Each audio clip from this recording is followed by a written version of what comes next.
Hello बच्चों, my name is शंकरप्री और आज हम लोग नेक्स्ट वीडियो लेक्चर लेके आए हैं स्थिर वैद्युतिकी में कूलाम का नियम। और कूलाम के नियम का अदिश रूप आज डिस्कस करेंगे कि अदिश रूप क्या होता है, कूलाम ने क्या नियम दिया, और जो कि इस चैप्टर का सबसे इम्पोर्टेंट टॉपिक है। तो कूलाम का नियम क्या कहता है? किन्हीं भी दो बिंदु आवेशों के मध्य लगने वाला, किन्हीं दो बिंदु आवेशों के मध्य लगने वाला आकर्षण या प्रतिकर्षण बल उन दोनों आवेशों के गुणनफल के समानुपाती, दोनों आवेशों के गुणनफल के समानुपाती तथा उनके मध्य की दूरी के वर्ग के, उनके मध्य की दूरी के वर्ग के व्युत्क्रमानुपाती होता है। यानी ये व्युत्क्रम नियम का पालन करता है। गुरुत्वाकर्षण का बल भी जो है वो भी, गुरुत्वाकर्षण बल भी व्युत्क्रम नियम का पालन करता है, या स्क्वायर लॉ बोलते हैं उसको, inversely proportional to r square. तो यहाँ हम डिस्कस करते हैं कि कैसे कूलाम का नियम किस तरह से लिखेंगे। तो जैसे ये जो नियम है वो बिंदु आवेशों के लिए वैलिड है। दो बिंदु आवेश है, एक Q1 है, दूसरा Q2 है, और इनके मध्य की दूरी r है, इनके मध्य की दूरी r है। इस लेक्चर में हम अच्छे न्यूमेरिकल लेंगे, अगर इसको आप देखना एक बार आपको बेस्ट फीलिंग आएगी। तो इन दोनों के मध्य जो लगने वाला आकर्षण या प्रतिकर्षण बल है, ये दोनों आवेशों के गुणनफल के समानुपाती तथा इनके मध्य की दूरी के वर्ग के व्युत्क्रमानुपाती होता है। दोनों आवेश का गुणनफल Q1 Q2, मध्य की दूरी r है, तो उसके वर्ग के व्युत्क्रमानुपाती होता है। दोनों को जोड़ेंगे तो F is directly proportional to Q1 Q2 upon r square. Proportional हटाते हैं तो एक कांस्टेंट यूज करेंगे, proportional constant F equal to K Q1 Q2 upon r square. ये आपका कूलाम का नियम है। बल का मात्रक न्यूटन होता है तो आप न्यूटन भी लिख सकते हैं। जहाँ के एक नियतांक है, जिसका मान आता है 1/4 pi epsilon not, 1/4 pi epsilon not, जिसकी वैल्यू आती है 9 × 10⁹ मात्रक क्या होगा?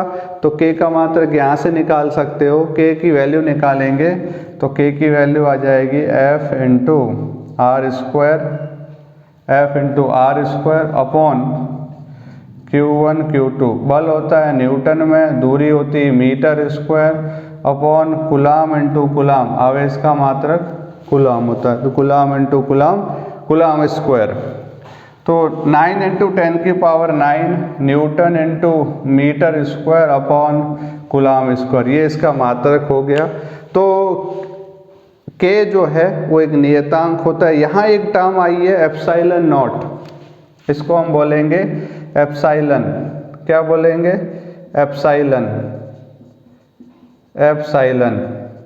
एप्सिलॉन नॉट क्या होता है? निर्वात में विद्युतशीलता, या निर्वात की विद्युतशीलता, या निर्वात में विद्युतशीलता।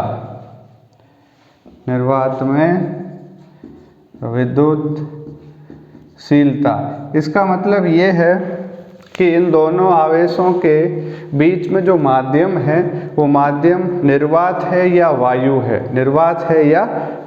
है, ठीक है। तो एप्सिलॉन नॉट का जो मान होता है वो इम्पोर्टेंट है, एग्जाम में पूछा जाता है। 8.85 × 10⁻⁻12। कई बार एग्जाम में डायरेक्ट एक नंबर में क्वेश्चन पूछा जाता है, ठीक है, स्टेट बोर्ड में पूछा जाता है। एप्सिलॉन नॉट होता है 8.85 × 10⁻⁻12, और इसका मात्रक देखो, एप्सिलॉन नॉट को ऊपर लेके जाएंगे तो K को नीचे लेके आएंगे, एप्सिलॉन नॉट को ऊपर ले जाएंगे तो K को नीचे, तो इसका रेसिप्रोकल हो जाएगा और इसका मात्रक हो जाएगा coulomb square upon newton × metre square, coulomb square upon newton × metre square. ये इम्पोर्टेंट है। एप्सिलॉन नॉट जो है निर्वात की विद्युतशीलता है, या निर्वात में विद्युतशीलता कह सकते हो, तो निर्वात की विद्युतशीलता है। तो इसका मात्रक होता है coulomb square upon newton into metre square. ठीक है, निर्वात की विद्युतशीलता, निर्वात की विद्युतशीलता। तो ये इसकी वैल्यू होती है coulomb square upon newton into metre square होता है इसका मात्रक। विमा की बात करेंगे, एप्सिलॉन नॉट की विमा की बात करेंगे तो विमा क्या हो जाएगी एप्सिलॉन नॉट की, कूलाम की होती है 80 a square T square upon Newton होता है mlt -2 और मीटर होता है एल स्क्वायर, मीटर होता है एल स्क्वायर। तो एप्सिलॉन नॉट की जो विमा आ जाएगी वो आ जाएगी m-1 l की पावर -3, ये ऊपर जाएगा प्लस हो जाएगा t की पावर 4 और a2 इम्पोर्टेंट है, m-1 l-3 t की पावर 4 और a की पावर 2, ये हो जाएगी epsilon not, epsilon not, epsilon not. तो एप्सिलॉन नॉट लिखना आना चाहिए। कई लोग इसको ई से पढ़ते हैं कि हम ई बोलेंगे, ई नहीं बोलेंगे, ई जो है विद्युत क्षेत्र होता है, इसको नोट कर लेंगे एक बार, फिर इसके बारे में हम आगे डिस्कस करते हैं। तो यहाँ पे ये एप्सिलॉन नॉट है, नहीं बनाना आता, एक दो बार नोटबुक में बनाओ, साथ साथ लिखते रहो तो अच्छे समझ में आएगा। ऐसे बनाएंगे, ये ऐसे बनाया, ये एप्सिलॉन नॉट, ई नहीं लिखेंगे, एप्सिलॉन नॉट। एक टर्म्स और होती है एप्सिलॉन, और अभी हम आगे जाके और पढ़ेंगे एप्सिलॉन आर। एप्सिलॉन नॉट इसको इंग्लिश में बोलते हैं permittivity of medium, permittivity of medium, permittivity of free space. ठीक है, निर्वात की विद्युतशीलता। एप्सिलॉन होता है माध्यम की विद्युतशीलता, माध्यम की विद्युतशीलता, विद्युतशीलता। और एप्सिलॉन आर रिलेटिव परमिटिविटी, आपेक्षिक विद्युतशीलता। अभी इसके बारे में डिस्कस करेंगे क्या होता है आपेक्षिक विद्युतशीलता, या इसको बोलते हैं परावैद्युतांक, माध्यम का परावैद्युतांक, माध्यम का परावैद्युतांक, माध्यम का परावैद्युतांक। तो कूलाम का नियम निर्वात के लिए या वायु माध्यम के लिए ये होता है K(Q1 Q2 upon R square, K(Q1 Q2 upon R square. तो निर्वात के लिए निर्वात माध्यम के लिए हम बात कर सकते हैं कि कूलाम का नियम F बराबर K(Q1 Q2 upon R square होता है। और अभी हमने कहा निर्वात के लिए या वायु के लिए, निर्वात माध्यम के लिए F नॉट ले लेते हैं, और K की वैल्यू अभी हमने बताई थी कि 1/4 pi epsilon not K(Q1 Q2 upon R square. तो माध्यम के लिए क्या हो जाएगा, कोई भी माध्यम है, मान लो दोनों आवेशों को हमने पानी में डाल दिया, दोनों आवेशों को, जैसे Q1 है, ये Q2 है, ये R है, ये R है, तो इन दोनों को हमने किसी माध्यम के लिए बात करेंगे। तो माध्यम के लिए बल क्या हो जाएगा Fm बराबर, अब हम यहाँ लिखेंगे 1/4 पाई एप्सिलॉन नॉट, नहीं simple epsilon Q1 Q2 upon R square. तो ये माध्यम के लिए बल हो गया 4 pi epsilon Q1 Q2 upon R square, और यहाँ F नॉट यानी निर्वात या वायु के लिए ये फॉर्मूला। यहाँ इसका मान फिक्स होता है 9 × 10⁹ newton into metre square upon coulomb square, ये K का मात्रक होता है। दोनों को डिवाइड कर दीजिए, समीकरण 1/2 करने पर तो ये आ जाएगा F not upon Fm, F not upon Fm divide करेंगे तो काफ़ी सारी टर्म हट जाएगी, मैं लिख लेता हूँ एक बार, Q1 Q2 upon 4 pi epsilon not R square, इसको डिवाइड करेंगे तो ये अंश और हर जो है आपस में चेंज हो जाएंगे, Q1 Q2 ये कैंसिल हो जाएंगे, 4 pi into R square, 4 pi into R square. तो ये सारी चीज़ें कटने के बाद में क्या आएगा ज़रा देख, तो यहाँ पे एक फॉर्मूला आ जाएगा F नॉट अपॉन Fm, यानी निर्वात में विद्युत बल बटा माध्यम में विद्युत बल, ये अनुपात सब कुछ कैंसिल हो गया, तो epsilon upon epsilon not, epsilon upon epsilon not ये आता है। तो इस रेशियो को, इस अनुपात को हम एक नया टर्म देते हैं जिसको हम बोलते हैं एप्सिलॉन आर, जिसको हम बोलते हैं एप्सिलॉन आर। तो एप्सिलॉन आर क्या होता है? Epsilon r relative permittivity is the ratio of the permittivity of the medium to the permittivity of free space. मतलब क्या है? आपेक्षिक विद्युतशीलता ये है माध्यम का परावैद्युतांक या माध्यम की आपेक्षिक विद्युतशीलता, माध्यम की आपेक्षिक विद्युतशीलता या क्या, या परावैद्युतांक, क्या होता है परावैद्युतांक? आपेक्षिक विद्युतशीलता क्या होती है? तो आप दो तरीके से डेफिनेशन लिखेंगे, दो तरीके से डेफिनेशन इंपॉर्टेंट है, पूछा जाता है एग्जाम में, बोर्ड एग्जाम में। माध्यम की विद्युतशीलता तथा निर्वात की विद्युतशीलता के अनुपात को आपेक्षिक विद्युतशीलता कहते हैं। दोबारा बोल रहा हूँ, माध्यम की विद्युतशीलता तथा निर्वात की विद्युतशीलता के अनुपात को,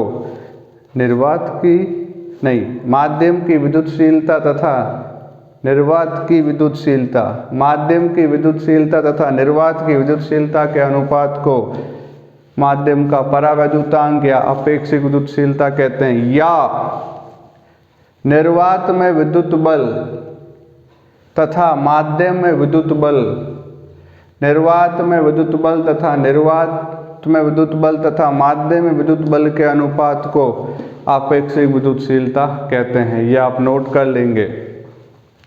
यहाँ से एक फॉर्मूला आ जाता है epsilon equal to epsilon not epsilon r, epsilon naught equal to epsilon not epsilon r. तो वायु के लिए अगर हम बात करें एप्सिलॉन आर, ये एप्सिलॉन नॉट के बराबर होता है। किसके लिए?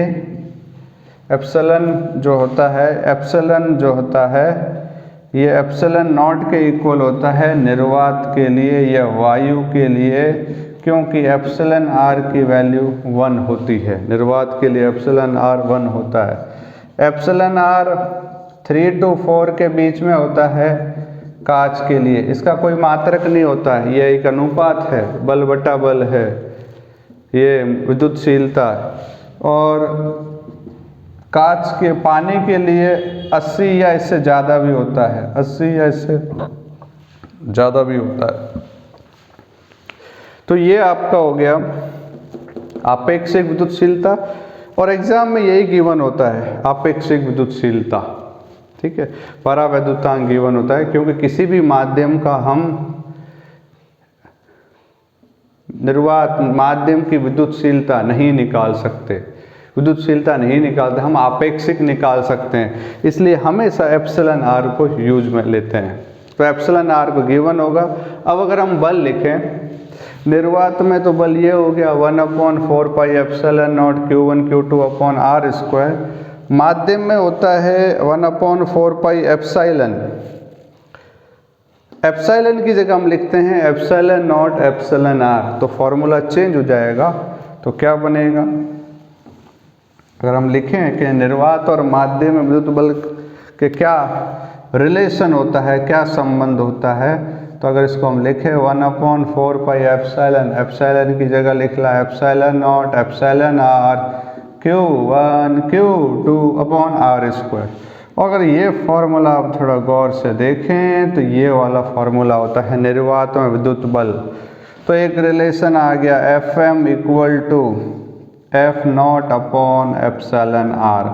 जब भी आपको निर्वात में विद्युत बल माध्यम में विद्युत बल निकालना है, जब भी आपको माध्यम में विद्युत बल निकालना है, आप यूज करेंगे निर्वात में विद्युत बल तथा माध्यम की आपेक्षिक विद्युतशीलता, उससे डिवाइड कर देंगे। F0 में 1/4 पाई एप्सिलॉन नॉट, इसकी वैल्यू होती है 9 × 10⁹ निर्वात के लिए होती है 9 × 10⁹ इसकी वैल्यू कितनी होती है? 9 × 10⁹ होती है। तो ये सिंपल अदिश रूप जो था, ये कूलाम के नियम का अदिश रूप था, ये हमने डिस्कस किया। एक सिंपल न्यूमेरिकल हम लेते हैं, उसके बाद हम वैरायटीज ऑफ क्वेश्चन सॉल्व करेंगे। तो देखिए ज़रा एक सिंपल क्वेश्चन।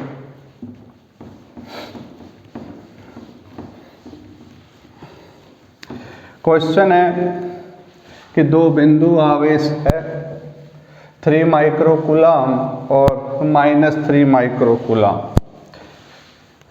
दो बिंदु आवेश है। देखिए क्वेश्चन है, दो बिंदु आवेश, एक 3 माइक्रो कूलाम, एक -3 माइक्रो कूलाम, इनके बीच की दूरी 300 सेंटीमीटर। तो पहला क्वेश्चन है निर्वात के लिए कूलाम बल निकालो क्या हुआ। दूसरा क्वेश्चन है यदि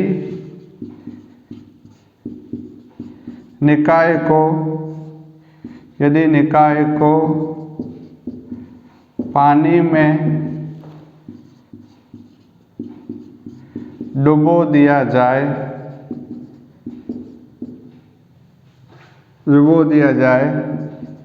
जिसका परावैद्युतांक 81 है, तो नया बल क्या होगा? यानी इस दोनों में बल का मान निकालना है। तो सबसे पहले हमारा फॉर्मूला है निर्वात के लिए F बराबर K Q1 Q2 upon R²। K Q1 Q2 upon R। K का मान निर्वात के लिए यह होता है Q1। यहाँ परिमाण निकाल रहे हैं बल का, इसलिए चिन्ह नहीं लेते हैं। चिन्ह तब लेते हैं जब हमको दिशा भी निकालनी है। इनमें आकर्षण का बल होगा, ठीक है। तो Q1 3 × माइक्रो मतलब 10⁻⁻6 micro coulomb upon R²। 300 centimetre है, तो उसको मीटर में चेंज करेंगे, तो मीटर में 100 से डिवाइड कर देंगे। R बराबर 300 सेंटीमीटर है, तो मीटर में आ जाएगा 3 मीटर। 3 का स्क्वायर तो ये आ जाएगा 9 से 9 कैंसिल हो गया। तो निर्वात में बल का मान आ गया 3 × 3 9, और ये -6 बेस सेम होता है, तो जो पावर होती है वो ऐड हो जाती है। -12 और +9, -12 + 9 + 3, तो ये आ जाएगा 9 × 10⁻³ न्यूटन। निर्वात में बल हो गया। फिर पूछा पानी में डुबो दिया जाए। पानी में जब डुबो दिया जाएगा तो माध्य में बल होगा, और अभी मैंने बताया माध्य में बल होता है F0/ε। निर्वात में विद्युत बल तथा आपेक्षिक विद्युतशीलता का अनुपात कैसे आया था, ये कुछ आपको समझ में आया होगा।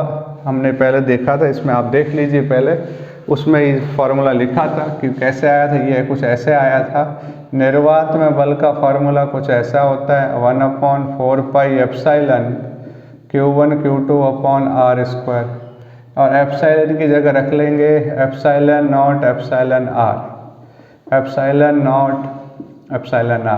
और 1/4πε0 Q1 Q2 अपॉन R² जो होता है F0 होता है।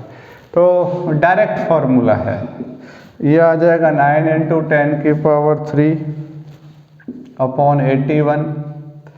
तो ये 9 टाइम जाएगा और डिवाइड कर लेंगे, तो सिंपल लिख सकते हैं 1000/9। तो ये जाएगा 1 टाइम, 1 बचेगा, 1 टाइम, 1 बचेगा, 1 टाइम, तो करीब ये इतना आ जाएगा न्यूटन। देख लीजिए, चेक कर लीजिए, इसको निकाल लीजिए। 1 टाइम गया, 1 बचेगा, 1 टाइम गया, 1 बचेगा, 1 टाइम गया, 1 बचेगा अपॉन 1 टाइम। ये कुछ इस तरह का इतना आंसर लगभग इतना आएगा। तो ये सिंपल क्वेश्चन था, बहुत सिंपल था, ठीक है। इसको डिस्कस कर लीजिए, इसको लिख लीजिए, स्क्रीनशॉट ले लीजिए। नेक्स्ट हमारा क्वेश्चन है आपके लिए है, बहुत सिंपल क्वेश्चन है, ठीक है। क्वेश्चन ये है, एक बढ़िया क्वेश्चन है, आप उसको अच्छे से करेंगे तो अच्छे से समझ में आएगा, नहीं करेंगे तो फिर भी समझ में आएगा, ठीक है, समझ में जरूर आएगा। तो बल का फॉर्मूला क्या था कि Q1 Q2 upon r square, यानी कि बल और दूरी एक दूसरे के व्युत्क्रमानुपाती होते हैं। अगर मैं इन दोनों को कंपेयर, मान लो दो निकाय है, दो सिस्टम है, के Q1 Q2 upon R1 square, और एक दूसरा बल लग रहा है, आवेश सेम है, आवेश में कोई चेंज नहीं किया, बट दूरी को हमने चेंज कर दिया। तो अगर इन दोनों को डिवाइड कर दें, हमने किया F2 upon F1, F2 upon F1, तो ये आएगा के Q1 Q2 upon R2 square. ये डिवाइड करेंगे तो चेंज हो जाएगा अंश हर आपस में, और कुछ ऐसा आ जाएगा, ये कैंसिल हो गया। तो एक नया फार्मूला आ गया, F2 upon F1 equal to R1 square upon R2 square, R1 square upon R2 square. जैसे हमने क्वेश्चन दिया एक कि दो बिंदु आवेश है Q1 एंड Q2, उनके मध्य की दूरी R है और इनके बीच लगने वाला बल F है, इनके बीच लगने वाला बल F है। तो बताइए, यदि इस दूरी को आधा कर दिया जाए तो बल का मान क्या होगा। दूसरा, इस दूरी को दुगना कर दिया जाए तो बल का मान क्या होगा। और इस जो बीच में लग रहा है बल, इस बल को हमने 3 गुना बढ़ा दिया तो उस समय दूरी का मान कितना होगा। और बल को 1/3 कर दिया, बल को पहले से 1/3 कर दिया, यानी F/3 कर दिया, तो उस समय उनके मध्य की दूरी क्या है। आवेश का परिमाण चेंज नहीं हो रहा है, बस बल और दूरी में संबंध निकालना है, और बल और दूरी एक दूसरे के व्युत्क्रमानुपाती होते हैं। तो ये वाला फार्मूला आप यूज कर सकते हो। और भी तरीके हैं, सिंपल सोच से, कॉमन सेंस से आप सोच के बिना कुछ लिखे भी आंसर इसका दे सकते हैं। जैसे दूरी को आधा किया, दूरी को आधा किया, आधा करेंगे तो R/2 का स्क्वायर, R/2 का स्क्वायर, तो R स्क्वायर अपॉन 4, 4 ऊपर जाएगा, बाकी वाला F1 हो जाएगा, तो 4F हो जाएगा। दोगुना करेंगे 2R स्क्वायर, तो 1/4 हो जाएगा।